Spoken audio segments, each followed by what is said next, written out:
Welcome to Matters of DeCorum. I'm Scott Corum. This is what matters to me. These episodes have not been coming out very often. Sorry about that. It's a matter of a few things. I'll talk about my health at the end of this episode, that being a factor, but maybe not for much longer, and a matter of not having an awful lot to talk about.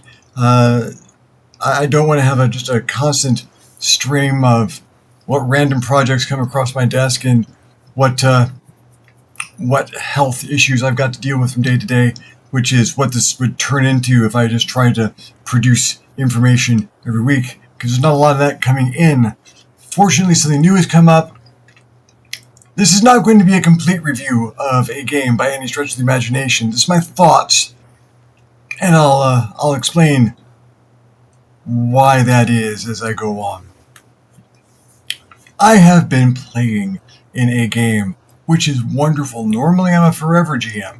I spend an awful lot of my time running games. So when we got our copies of Daggerheart at the layer action, I got my opportunity to play in a game. I have not read all this book. I might not ever read all of this book, which is unusual for me. I do like to read my books. And it's not that the book is difficult to read or that I find the material objectionable. It's at the moment I don't need to read any more than I have. And I'm kind of experiencing the game quite fully from a player's point of view. I'm reading what I need to read to play competently. And not much more. I don't want spoilers. I want to encounter this world, explore this world and this system through the lens of the system as cleanly as I can. And it's been a blast so far. Daggerheart is not what you would call a crunchy system. It does not have a very fine granularity. It is coarse and narrative driven, as opposed to crunch driven. There are some numbers involved. They are not large. They do not come into play often. They are easy to manipulate. There are no complex manipulations of the numbers. There are boxes to check off and cards. Let's talk about the cards. I got the complete box set. So there's this big book and an equally big box of cards that goes with it. Cards like this one.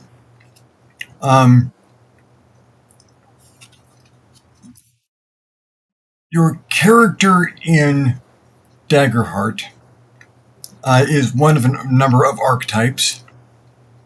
I can see them expanding this as things go on. That there are qualities like codex for those who are into knowledge and study, like a wizard, or splendor, which your ability to project personality, the shadow, and others. There's like 12 of these things, and your archetypes occur where 2 of these things meet. My wizard, codex and splendor. He's a war wizard, one of the specializations available for wizards. So he is knowledge-based and is a spellcaster. Knowledge is one of his traits. You've got your 6 traits, very much like statistics, but as you start off, they run from -1 to +2. And basically going with your bonuses instead of calculating a number and then deriving a bonus from that number. Just take the bonus. Here you go. This is what your number is. This is what you add to dice rolls. Your dice rolls. I hate it when people come up with super elegant dice mechanics, but this is not just a dice mechanic. This is also a means of driving the narrative and the exchange of who is in control of the narrative. You roll 2d12. You roll 2d12 and you add or subtract some things. Your traits, that -1 to +2, you're trying to justify your roll being under a trait. It could be under a number of them. The rolls rarely come, you must make a strength roll. It's like, you may make a roll, and you figure out, well, my strength is you're trying to beat someone in a combat. Well, am I trying to use finesse or strength? Am I trying to be insightful and find my way through by determining what their moves are going to be before they know what their moves are going to be? I can choose any of my my 6 traits to use for this as long as I can justify it. Sometimes it's just going to be strength. I'm trying to lift this table off this person. Well, it's strength. I could try to use knowledge to work out a lever system and maybe see if I can apply some physics to it, but in general, strength. My character, Wenner Brandywine, not strong. Halfling War Wizard, good at knowledge, pretty good at presence. Not strong yet. You can boost those up as levels go. You also have some expertises. What's an expertise? An undefined quality of the character. There is something about your character, something in their past, something in their makeup that they are just better at. But it's not like boating or sword fighting or acrobatics. Because my character has been masquerading as a vassal servant for quite some time, he's actually a noble. He has an expertise called Gentleman's Gentleman. I get to apply the bonus to that, starting at a +2, when I can justify he's doing butlery things, or he's setting out the dining room. He's taking the place of a serving woman who is being punished for a crime she didn't commit, and that is allowing him to use his domestic skills. Gentleman's Gentleman. He also has you invent these expertises. There are suggestions in the book. The game master can suggest them, but you can also invent them straight up. And because my character is a soldier and experienced war wizard, the first expertise I put down on the street was the very model of a modern magus militant. So when he's doing war wizard stuff, you can add that bonus. So that's something else that you can add to your roll of 2d12. Why 2d12? Well, you are adding them together, but you will note they are different colors. You're encouraged to use 2 different colors because this is my hope die, and this is my fear die. No matter what I roll, I add the numbers together, and that is added to any bonuses that I've got, and that's my total. Characters have an evasion ability that is usually gotten mostly from their profession and background, and if you meet or beat their evasion, you've usually hit them with an attack, whatever it is. But if I roll higher on the hope die than a roll on my fear die, well, I have just managed to score myself 1 hope. I have a set of counters I use from face-to-face games, but that gives me a hope. And that is, if I succeed at that roll, it goes very well and forwards the party's goals and allows the narrative to go in our way, the way the party needs it to go. If, however, I roll higher on my fear die than I do on my hope die, then even if I succeed, I have succeeded with fear. Failing with fear is very bad. It means that things have absolutely not gone well. If you fail with hope, it's not so bad. You have not succeeded exactly at what you were trying to do, but things are still more or less going your way. If you fail with fear, you have really boffed it. Things are not going to go well at all. If you succeed with fear, you do manage to achieve your goal, but things aren't going to go terribly well. if you get that fear result, the game master gets a fear point, much the way you got a hope point. And the game master can use that fear point to interrupt the narrative. Spotlight is usually on the player characters. But if a combat starts up or a situation starts to go south and the bad guys want to do something, well, the game master starts with a small pool of fear, which is built up as players score higher on the fear die than on their hope die, and they can use that fear to complicate the players' lives, to add complications and obstacles to the narrative. It is brilliant in practice. It is fast, it is smooth, and again, these mechanics I wish I'd come up with on my own. I had a 2d12 system at one point in time. Didn't work this well.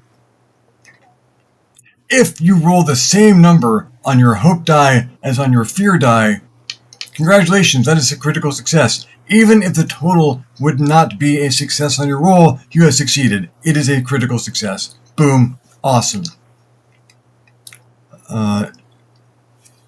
You can get advantage and disadvantage. Advantage. Disadvantage. Which you roll along with your hope and fear. Disadvantage being subtracted, advantage adding. And that, again, such a good mechanic. It gives you higher numbers. And that doesn't necessarily give you a better chance to get hope or fear necessarily, but it gives you better numbers. Being a war wizard, my character has a special ability which, if he succeeds on an attack with fear, he can channel his fear into doing extra damage. So there are incentives to not always getting that hope, that success with hope. Sometimes it's just as good for the narrative or the game to get a fear now and then, to fail the rolls and let things continue on a while. The narrative is rarely win or die on this roll. And it can get there, but it's more along the lines of who is controlling the narrative and how is the narrative flowing at the moment. It is a glorification of storytelling in a group format. I'm having a blast. Our game master, Robin, is exceedingly good at this. The narrative flow is great, even though we're all learning this game and still having to go reference the books, all of us. It doesn't feel like that D&D page flipping slog. First of all, it's indexed well. It's indexed very well. Indexing. Again, see my D&D reviews.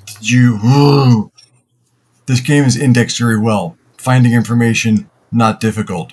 The actual information, clear, concise, easy to read. And I thought the cards were going to be a problem. Toys during role-playing games and having things spread out and extra stuff to remember. Nah. The cards are...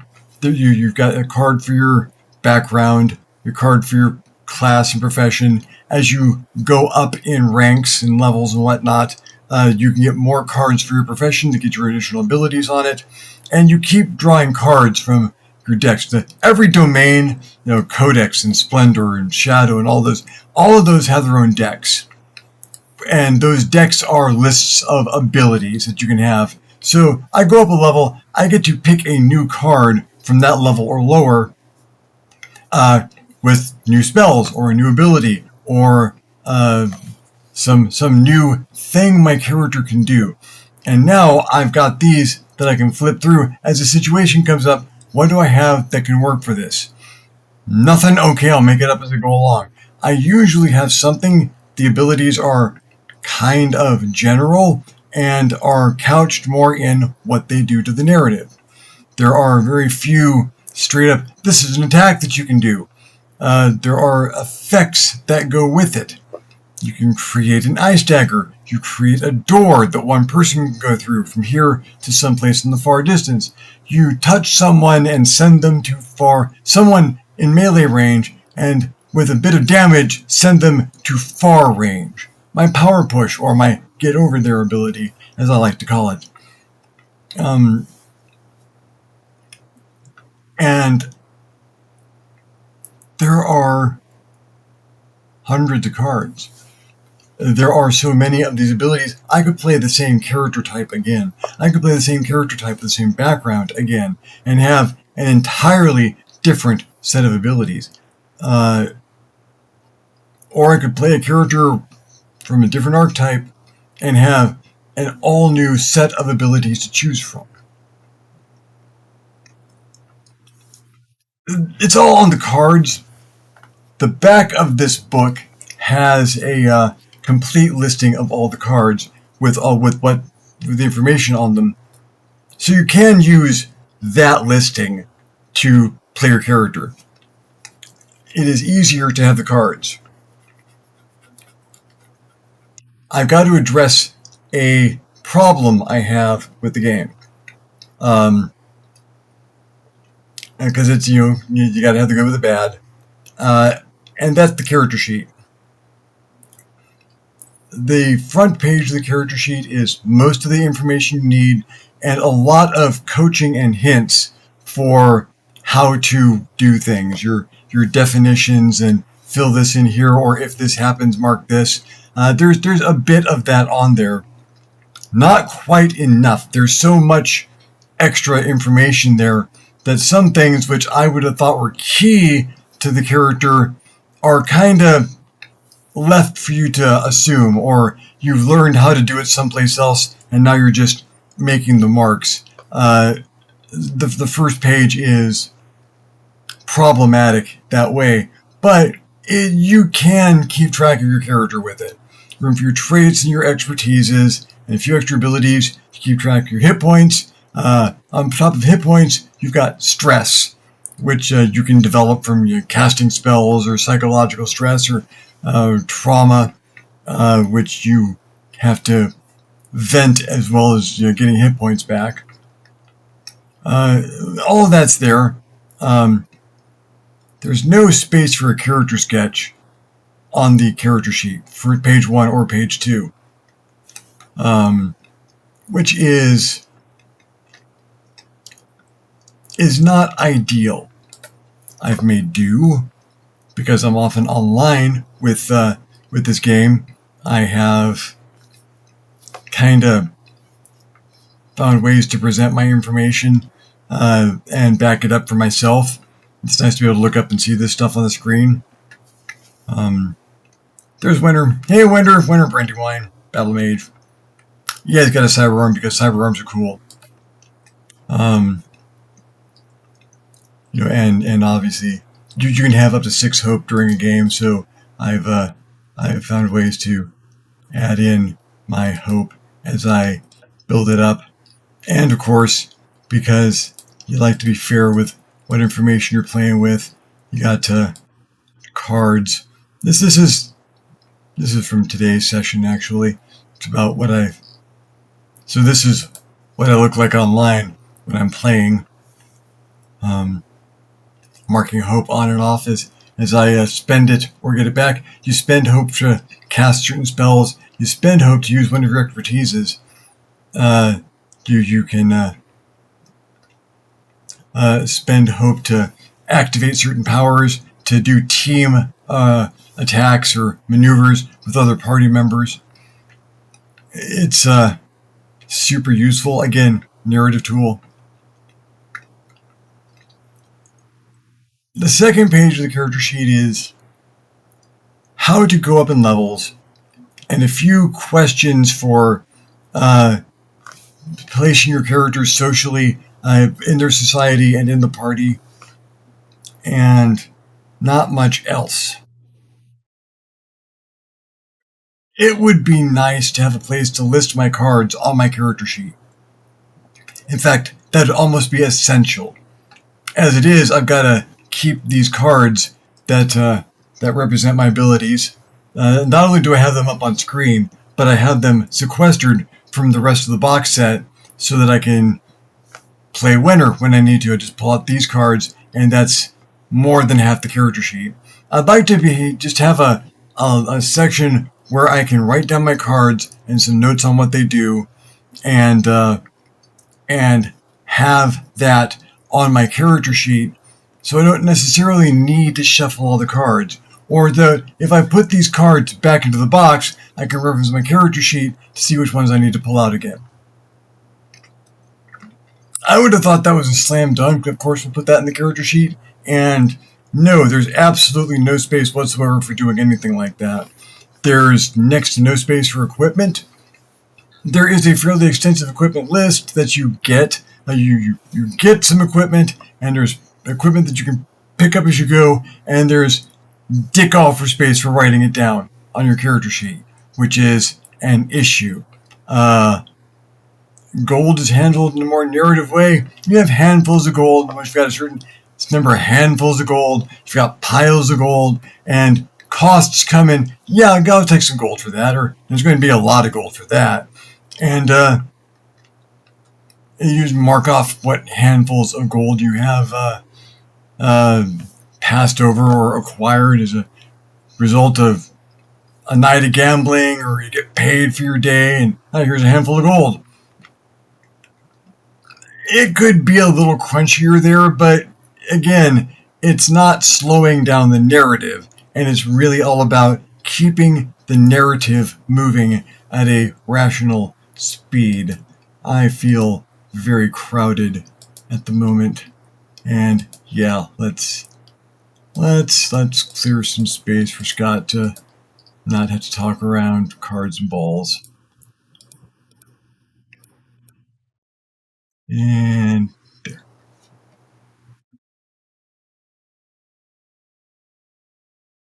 If I'm presenting it in a chaotic manner, it's because it kind of asks to be presented in a chaotic manner. There's a lot here, and there's a few simple mechanics, easy enough to cover. Hope and fear, 2 die 12, advantage, disadvantage. You have a proficiency that goes up every few levels, and that mostly governs how much damage you can take and how much damage you do. When you do a roll with proficiency, it's 1 die 10 with proficiency, which means I got a proficiency 2 or 3, I roll 2 or 3 die 10. It's kind of monstrous. That ability that my character has to turn fear into damage, it's an extra d10 of damage at my first rank. I got my second rank of that, and so it's 2 die 10 damage, and when eventually I get my third rank in it, I'll be doing an extra 3 die 10 damage when I succeed with fear, which is a lot. It's an awful lot, and is a good amount of progression for what it's going to take to get to that. Progression is... We spent a good long time flipping through the book and tracking down what exactly progression means. Level 1 to 2, easy. Level 2 to 3, there's some give or take there, or some not sure what that is, but let's look it up. And it's going to be that way until we hit level 4, and then we'll start all over again, which is fine. It's fun. It's even with the looking around, even with the wondering what stuff is, even with the having to do reference, it's fun. You get another card, some of your numbers go up, it's fun. Daggerheart, at this point in my exposure to it as a player, is an exercise in RPG endorphins. You get toys to play with. You get a success, and it feels good. And you get a failure, and it feels bad, but you can fail with hope. So there's something in there. Or you just fail outright, you've still got a story. And for a good, experienced gamer, getting that story is also that hit of endorphins. That time your foot hit the carpet and you ate shit. That's a good story. Terrible when it's your wedding, great when it's your role-playing game. Sorry, hun.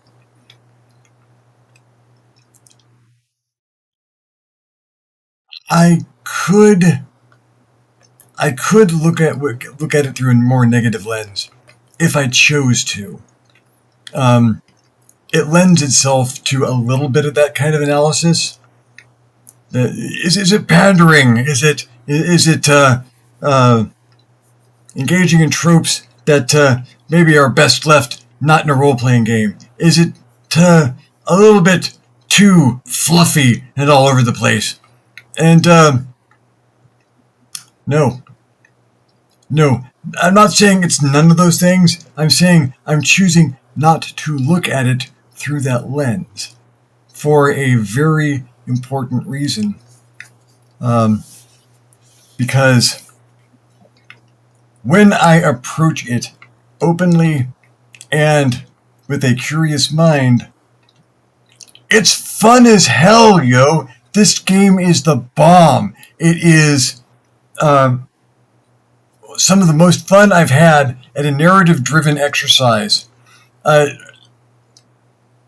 spend an awful lot of my time in daydreams with my own thoughts and writing scenarios and scenes and developing characters. It's what I do. It's what I've always done. It's why I'm an author.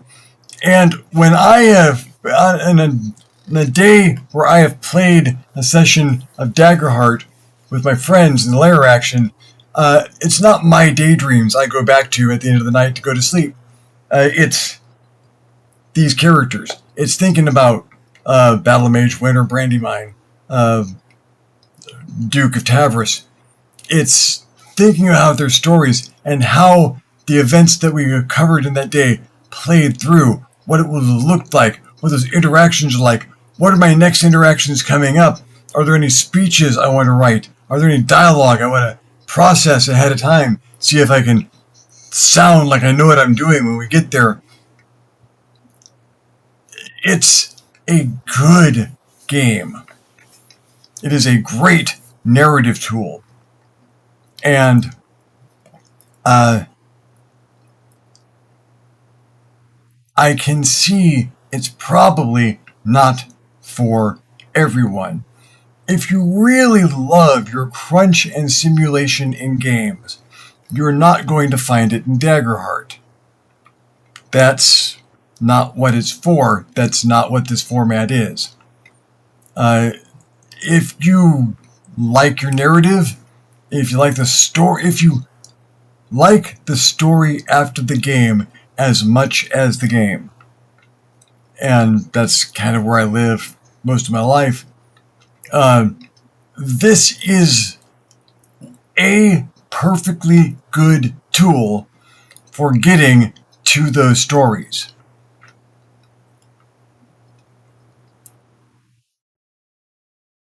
Current adventure, the campaign we're currently playing, is the kingdom that the warring kingdoms have come to the end of their war, and none of y'all won. The winning faction is looking to diplomatically reassemble the broken kingdoms into a single empire now that there is a clear winner, and the queen of the victorious kingdom, a lustrously tall and gorgeous orc woman, has sent out to the other former kingdoms to send suitors so that she can choose one to marry as and someone to help her shepherd the kingdom forward. And I'm playing the Hobbit Duke, who has been sent along by his people to go and be a suitor. He likes tall women. He can work out.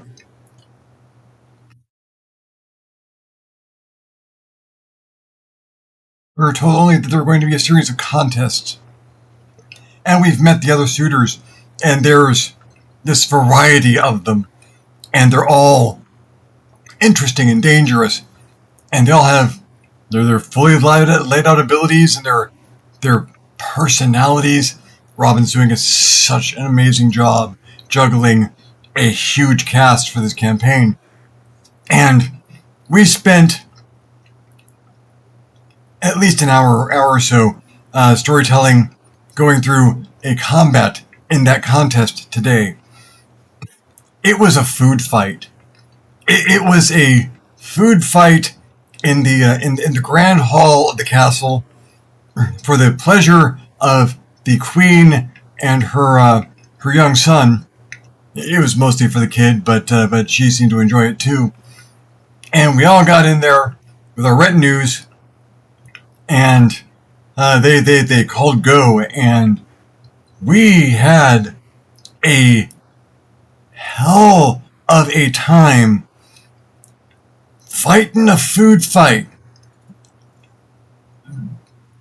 It was epic in the way that few food fights are. I'm going to recommend a movie. I may have recommended it before.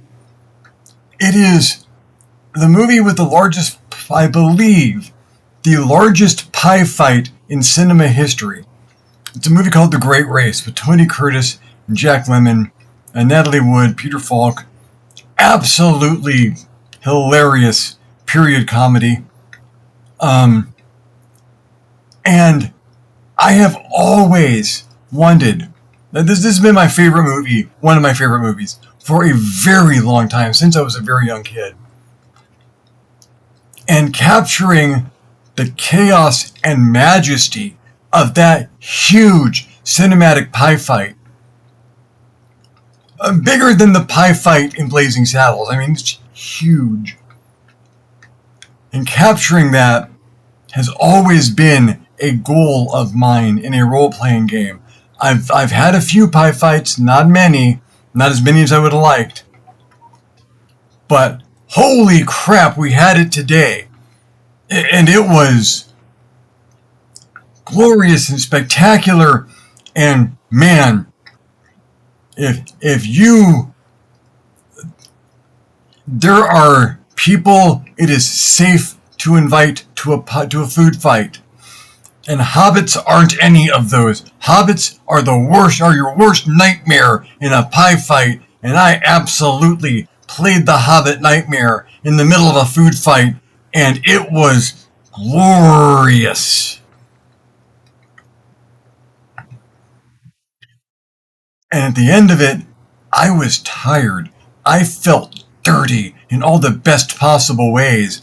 I felt my character standing there triumphant in the middle of the hall, covered head to toe in gravy and whipped cream, and looking around to see if anybody else wanted a piece of this.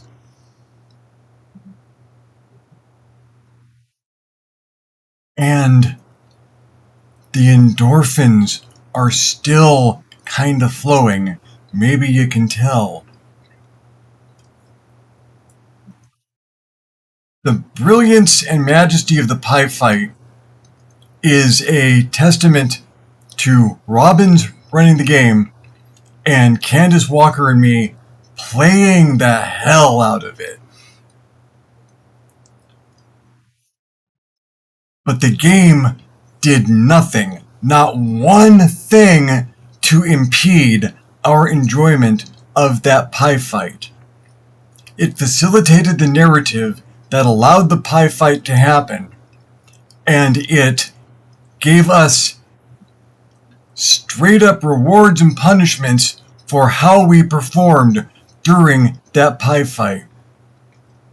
It allowed the opposition to have their turn of the spotlight, throwing pies and casting gravy and using necromancy to control sausages and roast turkeys. That was a turn I wasn't looking at. That caught me by surprise. But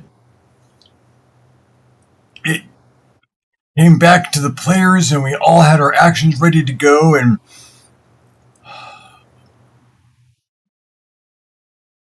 I got to do the people's elbow drop on a ladle, on the handle of a ladle, to launch custard over half the room, and it felt like I was a king. Stories. This game gave me stories, unabashedly gave me stories, and allowed the narrative flow that meant we weren't waiting for the outcome of the story. There was no calculating the results of damage or working out the probabilities of something succeeding or failing. You just go for it, throw the dice, and see what happens.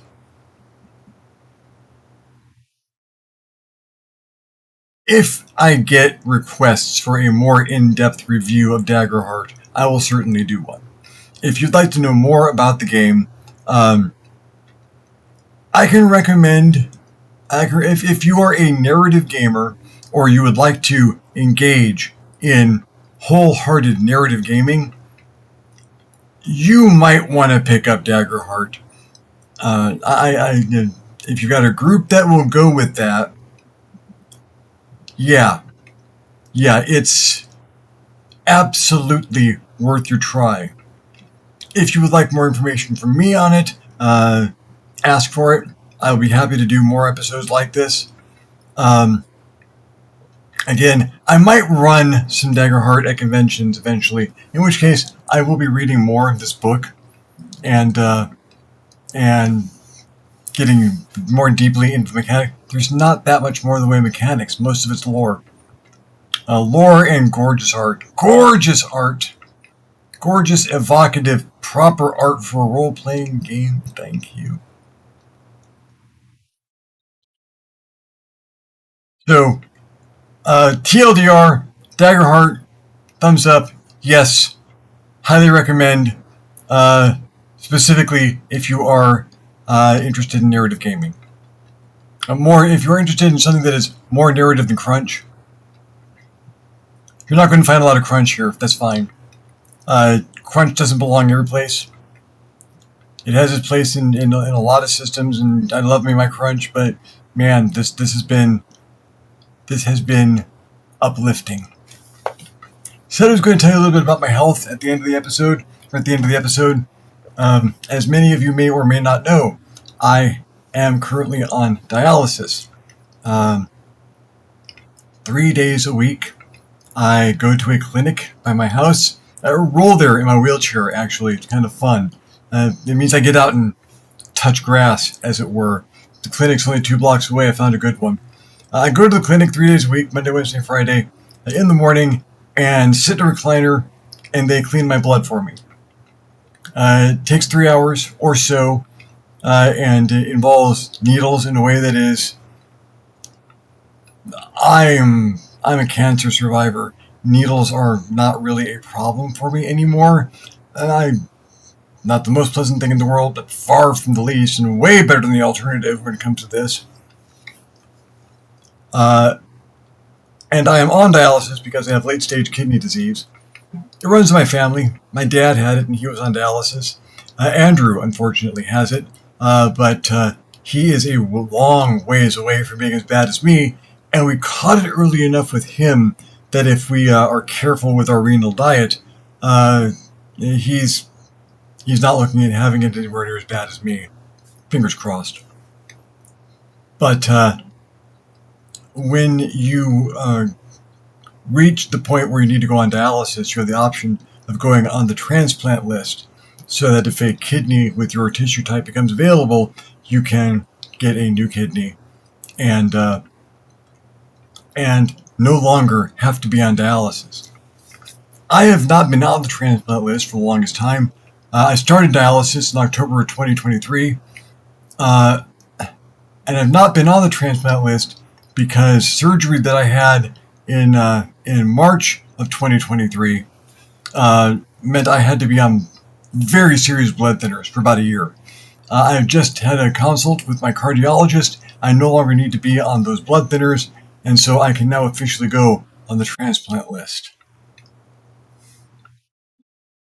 Fortunately, when you go on the transplant list, there is there's a waiting period. There's going to be there's a wait of 2 to 5 years, roughly.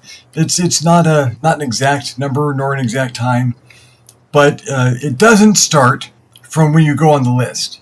It starts from when you started dialysis. So I've got a couple of years in on that already. So sometime within the next few years, hopefully, fingers crossed, a kidney becomes available.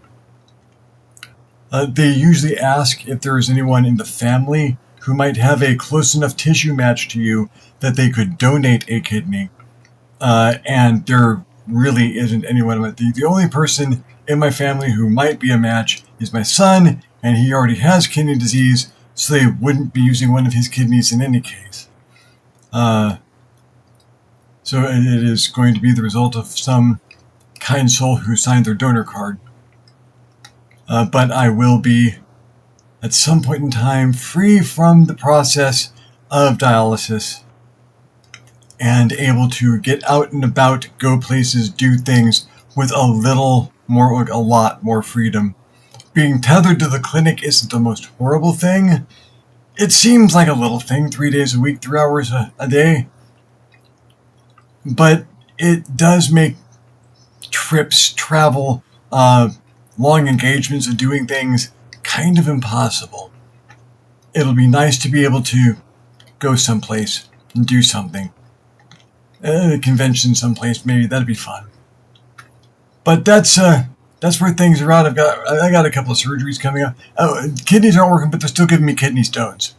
So I get to have lasers shoved uncomfortable places in my body and stones on both sides of my body blasted away with lasers. So that's going to be a thing coming up around about October. After I've got a nuclear stress test coming up, because they usually ask you to do one of those when you're going on the transplant list. It sounds rough. It's you go, they see how the blood's flowing through your heart. They shoot you up with some radioactive salts, which speed up your heart as though you've been on a treadmill, so you don't actually have to go on a treadmill, which is great for those of us with asthma. And check your blood again. It takes about 3 hours for the chemicals to work their way in and work their way out. And so nothing big, but that's coming up. A week or two I'm doing one of those. So there's stuff going on, and hopefully it's all pointing in good directions, and hopefully it frees me up to have more inspiration to do things like this. I want to do more episodes. Obviously, I've fallen way behind on the schedule that I set for myself, and I'm going to keep myself to, if I've got the choice of doing an episode on fluff or nothing, something that I don't really feel that deep about, or not doing an episode and saving up until I've got something to say that I feel has some worth and value, I'm going to save myself up, I think, at this point in time. It's quality over quantity at this point in time. I'm doing the shorts every night, 8 o'clock, an adventure short comes out on this channel, and I'm enjoying those. I've done 8 months of those. I'm about to work on the 9th. So, yeah, things are moving, not at the speed I might like, but at a speed of sorts, kinda. And for now, it's better than stopping. Well, thank you very much for watching me in this particular episode. There may be more Daggerheart stories coming, because this campaign's just... we're only a few sessions into it, but damn. Food fight. I'm Scott Corb. This is What Does Matter to Me. I'll see you next time for the next Matters of DeCorum, and now over to Uncle Drac for the outro. If you enjoyed this video, give it a thumbs up. If you didn't enjoy this video, give it a thumbs down. Feedback is feedback. If there's any other topics you would like to hear Scott talk about, questions you'd like him to answer, subjects you'd like him to cover, please leave a comment down below. He will love getting your comment, and you will love leaving him one. If you haven't subscribed to this channel yet, why not? This channel is awesome. go ahead and hit that subscribe button. You might also want to hit the little notification bell so you're alerted when these videos become available. If you would like to support this channel in a more substantial manner, we invite you to hit us up at the Patreon page, www.patreon.com/ScottCorum, and consider donating. Absolutely anything helps. In the meantime, thank you very much for watching, and we'll see you next time.